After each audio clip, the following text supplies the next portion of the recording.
Given where we are right now, the fact that we're poised for 2 back-to-back days of gains, what does that signal to you? Well, that's a really good sign. You know, the market's looking to try to find a bottom here. And if we can put the back-to-back gains together, I think that's a really, really good sign. You know, the market has to work in a sequential way. And the first thing it's got to find is an answer to some of these liquidity solutions, which the Fed and the government have been very aggressive on fiscal and monetary policy. So if we can get it stable in the cash markets and in the 10-year and in the gold sector, then the market will look to find a bottom, and then we'll start to get some credibility with the fiscal and monetary policy issues. I realize that there's still so much that's uncertain here. You're starting to have economists from places like Bank of America and JP Morgan come out and call for things like 12% and 14% contractions, respectively, in the second quarter. We don't know what the earnings picture is ultimately going to hold or how long this virus and the infection curve, bringing that infection curve down, what that's going to take and what that's ultimately going to look like. That being said, the fact that the S&P is off 29% since its highs a month ago, what would you be looking for? What would be signaling that we're close to a bottom?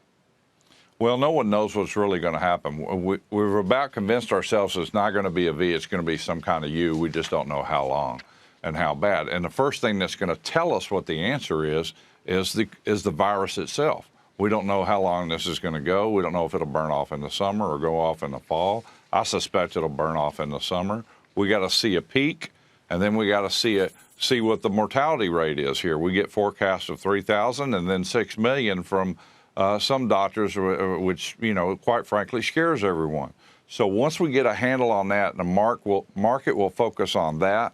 That'll give us a handle on the duration of what's going on with the recession, how long we're going to be in it, and then the market can kind of start to feel and find itself. Otherwise, it's just going to bounce along in a range on a bottom here until we can figure this out. So in the meantime, people just need to stay with cash. If they want to buy in a little bit, that's fine. Wade in, don't dive in.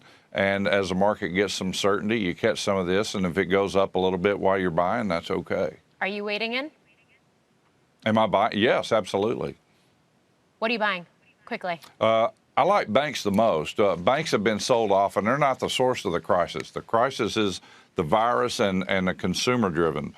So banks were part of the problem in 08. They were part of the problem in 29, part of the problem in the late 80s. They're not part of the problem in this crisis. I look for them to be part of the solution. It doesn't mean that some of them might get hit and have some losses, this, that, and the other, but they have record levels of capital, and they're selling at depression-level prices.